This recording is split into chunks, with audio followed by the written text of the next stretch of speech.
Hello everyone, myself doctor Pulkit Sharma. तो आज के इस वीडियो में अपन बात करने वाले हैं नीट 2024 में जो बच्चों को बोनस मार्क्स दिए गए हैं, जो बच्चों को ग्रेस मार्क्स दिए गए हैं, जिनका टाइम थोड़ा वेस्ट हो गया इन्विजिलेटर की वजह से, ओएमआर गलत मिलने की वजह से, पेपर गलत मिलने की वजह से, किसी भी वजह से जिन बच्चों का टाइम वेस्ट हुआ उनको जो बोनस मार्क्स दिए गए वो किस फॉर्मूला से दिए गए हैं, कौन सा आपका कोर्ट का पुराना जजमेंट था, उसमें क्या लिखा गया है, किस तरीके से कैलकुलेट किए गए हैं आपके बोनस मार्क्स, वो मैं आपको बताने वाला हूं। मैं आपको पूरे जजमेंट की कॉपी के साथ में दिखाऊंगा किस तरीके से एनटीए ने बोनस मार्क्स कैलकुलेट करें और किस तरीके से इसका उन बच्चों को नुकसान मिला है जिन बच्चों का टाइम तो वेस्ट नहीं हुआ था पर उनकी कट ऑफ इंक्रीज हो गई ड्यू टू इस वजह से कि बहुत सारे बच्चों को ग्रेस मार्क्स दे दिए होंगे, बहुत सारे बच्चों का स्कोर बहुत बढ़ गया होगा। इसकी वजह से किस तरीके से बढ़ा होगा मैं आपको एग्जाम्पल के थ्रू भी बताऊंगा। कितना नुकसान आपको हुआ होगा, आपकी रैंक्स को हुआ होगा, जो मेरिटोरियस स्टूडेंट्स हैं, जो आप आज का ये वीडियो देख रहे हो, आपको कितना नुकसान हुआ होगा आज आपको पता लग जाएगा और बच्चों का कितना मार्क्स बढ़ गया होगा इस रूल की वजह से। तो आप ये पूरा वीडियो लास्ट तक देखना, काफ़ी इंफॉर्मेटिव वीडियो होने वाला है। मैं आपको पूरे कोर्ट की कॉपी के साथ में, कोर्ट के जजमेंट के साथ में, कोर्ट ने किस तरीके से बोला था पुराने जजमेंट में, जिसको एनटीए ने कोर्ट कराया कि उसके बेसिस पे हमने बच्चों को ग्रेस मार्क्स दिए हैं, तो वो कोर्ट ने कौन सा जजमेंट में क्या लिखा था पूरा मैं आपको डिटेल में बताने वाला हूं। तो वीडियो पूरा देखिएगा। इससे पहले मैं आपको बता देता हूं, देखो नीट 2024 का आपका रिजल्ट आ चुका है। रिजल्ट आने के बाद में आपकी काउंसलिंग अभी कुछ दिनों में स्टार्ट हो जाएगी। काउंसलिंग में आपको कई सारी दिक्कत आएगी। All India quota, state quota की काउंसलिंग अलग होती है। काफ़ी सारे कॉलेज होंगे आपके, 350 प्लस आपके कॉलेजेस होंगे। कैसे सेलेक्ट करोगे बेस्ट कॉलेज अपने लिए? All India quota, state quota में बहुत लंबी काउंसलिंग चलती है। All India state quota parallel होती है। तो इसमें आपकी कंप्लीट हेल्प के लिए आप नीट 2024 का पर्सनलाइज काउंसलिंग प्रोग्राम ज्वाइन कर सकते हो, जो इंडिया का सबसे अफोर्डेबल और इफेक्टिव काउंसलिंग प्रोग्राम है। इसमें आपको क्या क्या मिलता है, इसमें प्लान 1 है, आप देख सकते हो। इसमें आपको ऑल इंडिया कोटा की प्रेफरेंस लिस्ट मिल जाएगी, कैसे अपन कॉलेज भरेंगे वो आपको बता दिया जाएगा। स्टेट कोटा की प्रेफरेंस लिस्ट मिल जाएगी, बॉन्ड के बारे में बता दिया जाएगा, कॉलेज की फीस के बारे में बता दिया जाएगा, लास्ट ईयर का कट ऑफ आपको किस राउंड में किस रैंक पे कौन सा कॉलेज मिल सकता था वो आप देख पाओगे, आपको वो अवेलेबल हो जाएगा। व्हाट्सअप असिस्टेंस मिलेगी लास्ट राउंड ऑफ काउंसलिंग तक, जो भी आपके डाउट्स होंगे वो वहाँ पे क्लियर कर दिए जाएंगे। इसके अलावा आपको डिसीजन मेकिंग में मदद मिलेगी। ऑल इंडिया कोटा में लेना है, स्टेट कोटा में लेना है, आपको ये बता दिया जाएगा बेस्ट कहाँ पे मिलेगा। जो बच्चे प्लान 2 लेना चाहते हैं उनको कॉलिंग असिस्टेंस भी एक्स्ट्रा मिल जाएगा, तो आप वो भी ज्वाइन कर सकते हैं। ज्वाइन करने के लिए क्या करना है, इस नंबर पे व्हाट्सअप पे मैसेज करना है, आपको कॉल नहीं करना है। व्हाट्सअप पे मैसेज कीजिएगा, कॉल आपका पिक नहीं हो पाएगा क्योंकि बहुत सारे कॉल आते हैं। प्लीज़ आप व्हाट्सअप पे मैसेज कीजिएगा, ठीक है। तो अब अपन आ जाते हैं मेन टॉपिक पे कि किस तरीके से बच्चों को ग्रेस मार्क्स दिए गए। ये पूरे जजमेंट की कॉपी है, इसमें से मैं आपको इंपॉर्टेंट पार्ट जो आपको जानना ज़रूरी है वो मैं आपको बता देता हूँ। तो जो ये एग्ज़ाम था, जिसका एग्ज़ाम के बेसिस पे एनटीए ने कोट किया है कि हमने नीट के एग्ज़ाम में भी इसी एग्ज़ाम के जो जजमेंट को बेस बना के बच्चों को ग्रेस मार्क्स दिए गए हैं, तो वो एग्ज़ाम में लगभग 4700 बच्चों ने अपनी कंप्लेंट रेज करी थी, उनका टाइम वेस्ट हो गया था। और मैं आपको ये चीज़ बता दूँ, ये ऑनलाइन एग्ज़ाम था और नीट का एग्ज़ाम आपका ऑफलाइन एग्ज़ाम था, ठीक है।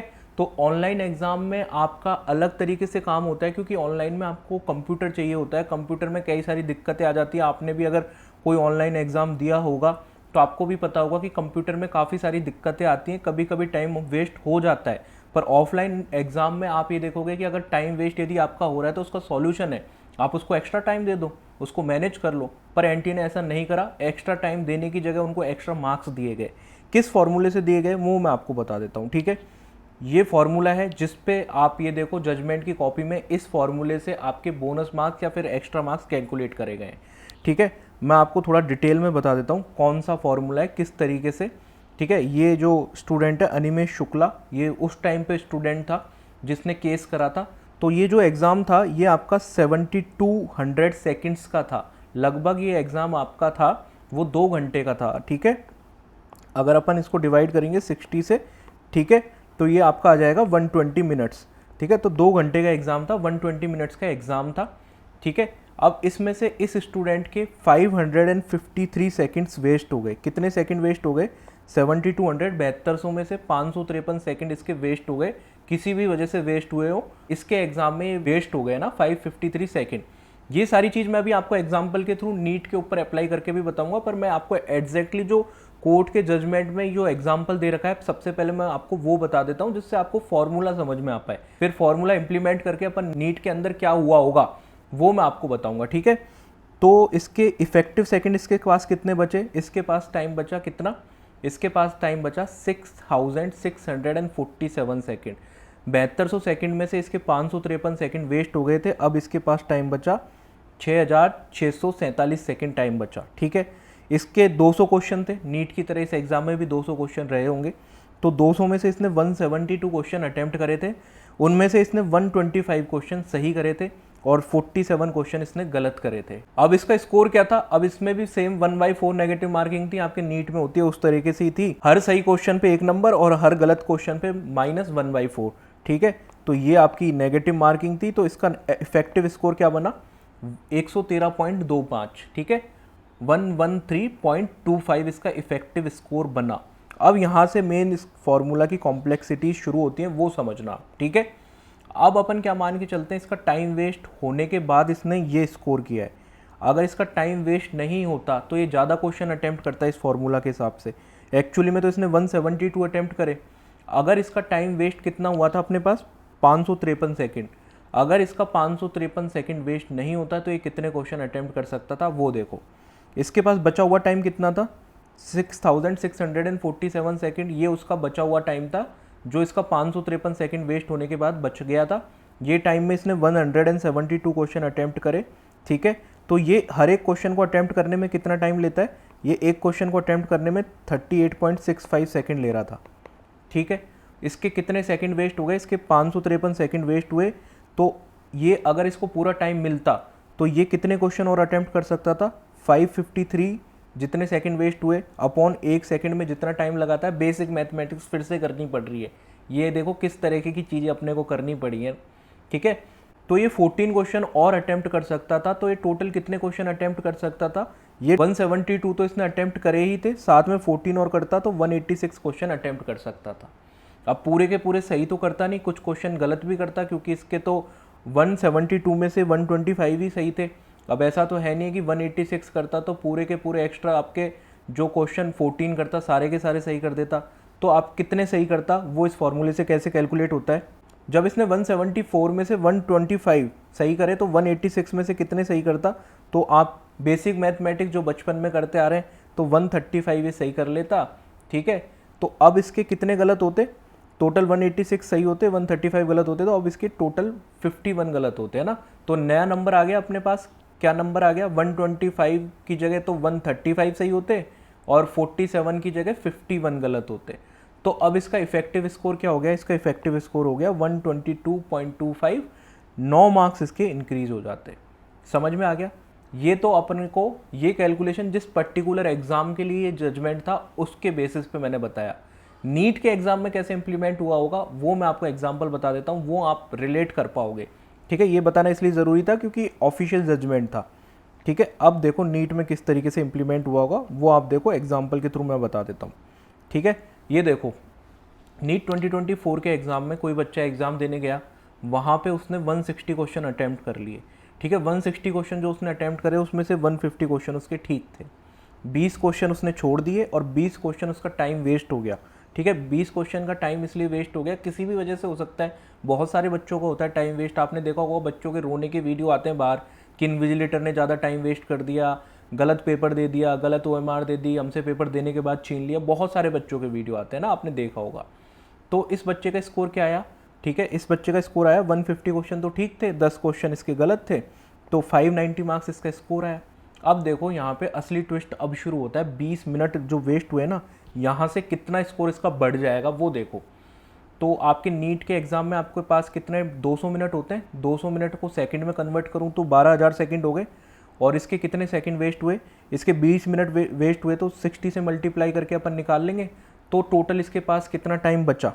ठीक है, ये आपके 10,800 सेकंड, 10,800 सेकंड इसके पास बच गए। ठीक है, अब देखो फॉर्मूला, ये वाला फॉर्मूला जो मैंने आपको बताया कोर्ट के जजमेंट में, यहाँ पे कैसे इंप्लीमेंट हुआ। 10,800 सेकंड जो इसके पास बचे उसमें से इसने 160 क्वेश्चन अटेम्प्ट करे। ठीक है, तो ये एक क्वेश्चन को अटेम्प्ट करने में 67.5, ठीक है, 67.5 सेकंड लगाता है एक क्वेश्चन को अटेम्प्ट करने में। तो इस फॉर्मूला के हिसाब से ये कितने क्वेश्चन और अटेम्प्ट कर सकता था अगर इसको पूरा टाइम मिलता। तो देखो इसके 1200 सेकंड वेस्ट हुए, एक क्वेश्चन को करने में ये 67.5 सेकंड लगाता है, तो टोटल 18 क्वेश्चन और कर सकता था। तो टोटली कितने अटेम्प्ट कर लेता, 178 अटेम्प्ट कर लेता, 160 तो करे ही है, अब ये 178 अटेम्प्ट कर लेता। अब अपन देखते हैं कि ये इसके करेक्ट कितने होते हैं, करेक्ट कैसे कैलकुलेट करेंगे। 160 में से 150 करेक्ट थे और 178 में से इसके 167 करेक्ट हो सकते थे, ठीक है। और रॉन्ग कितने हो सकते थे, 178 पूरे करता तो 178 में से 167 जब करेक्ट थे तो 11 क्वेश्चन रॉन्ग हो जाते। अब इसका स्कोर क्या आ गया, अब इसका स्कोर आ गया, आप देखो 167 मल्टीप्लाई 4 माइनस 11, 657 मार्क्स इसका स्कोर आ गया। सीधा 590 से 657 स्कोर हो गया, सिर्फ आपका 20 मिनट वेस्ट होने की वजह से। 20 मिनट का टाइम वेस्ट हुआ, इस वजह से इसका स्कोर आप देख सकते हो कितना बढ़ गया।